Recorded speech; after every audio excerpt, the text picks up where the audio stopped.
yaa gooftaa gaafa humni nama dadhabee akka malee waan mariifachiisudha. Akkuma argaa jirtanii mucayyoon tun dhugaa keessatti guyyaa kaleessatti dhugaa dubbachuu fi yeroo baay'ee ijoolleen keenya nama ijoollee wajjin hojjetan keessattuyyuu gaafa wal dhabdan sirriitti of eeggannoo godhaa obboloota koo. Dhugaa baay'ee tokko nama rifachiisaa baay'ee takka rifadhe ashama harka foonii hordoftoota kabajamtoota chaanaal YouTube kanatti jalatti argamtanii jirra jirtu bakka jirsanitti nagaan waaqayyooniif haa baay'eetu jecha. Egaa maal seetanii yeroo baay'ee wanti kana kun ni mudata. Mucayyoon tuni zeeggaa biyya biraa wajjin hojjetti isaan nama lamaadha. Tuni immoo Itoophiyaawidha jechuudha nammaa tuni. Isheen sidaati hojjetti isaan immoo nyaata wal gargaaranii hojjetu.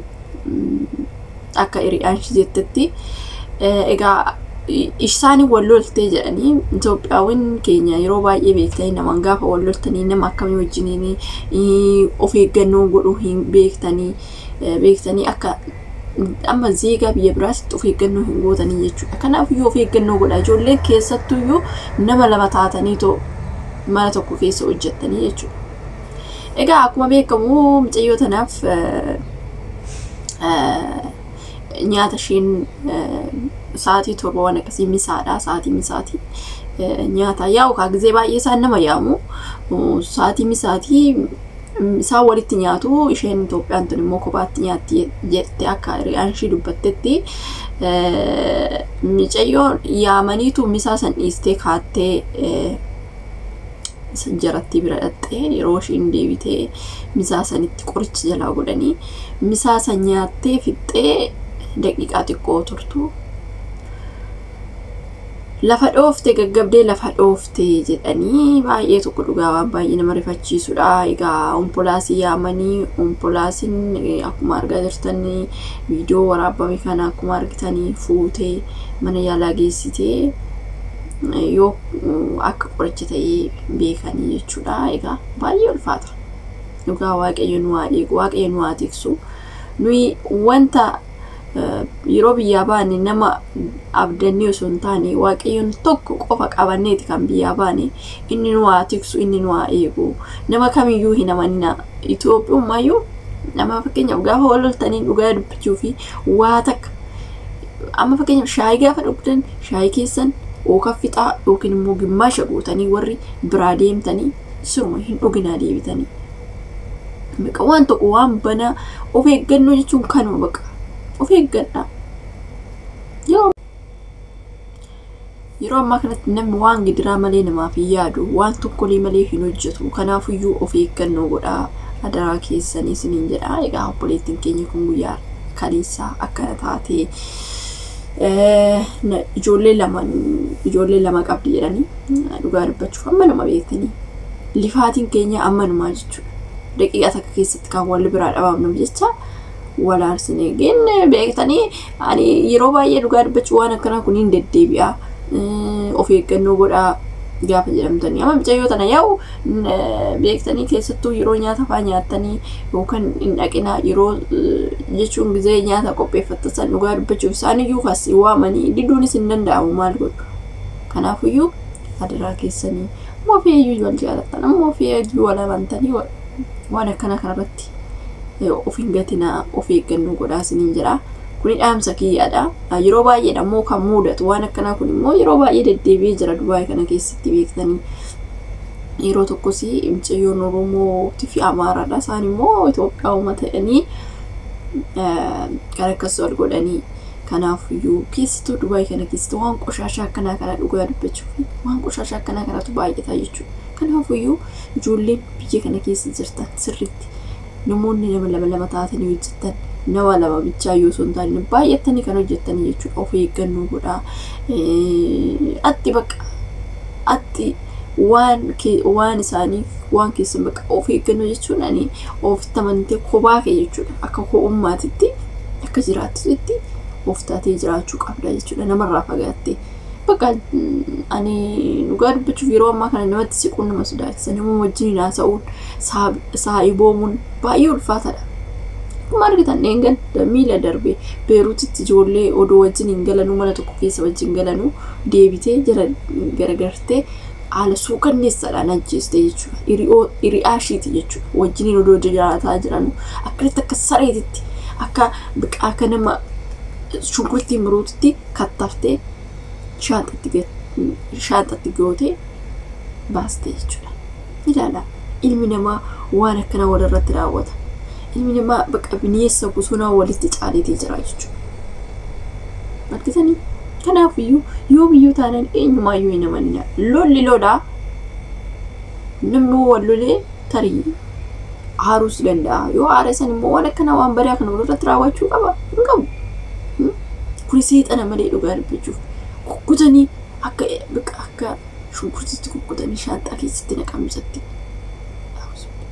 Baay'ee tokko ulfaata dhugaa dubbachuuf har'a namattu namattu dhagaa jechuun baay'ee rakkisaa ta'ee jira. Kanaafiyyuu yaa obboloota koo sirriitti of eeggannoo godhaa gaafa jedhamtan kana argitanii dhugaa dubbachuuf osoo wajjin hojjetan mucayyoon tun tarii yoo wal lolanii yookaan hojii irratti ta'uu danda'a yookiin haala cidhaatii yookiin hojii irratti ta'uu danda'a. Kanumaaf jecha lubbuu ishii baasuudhaaf jecha nyaatatti waan summii naqxeef jechuudha. Argitanii namni ammana walitti ammana garaa walitti jabaataa jechuudha. Dhugaa baay'ee tokko ulfaata waan hundaafiyyuu ijoolleen keenya kun barumsa isiniif haa ta'u sirriitti of eeggannoo godhaadhaa isiniin jechuun jaaladha. So kanaafiyyuu of eeggachuun immoo barbaachisaadha. Maaliif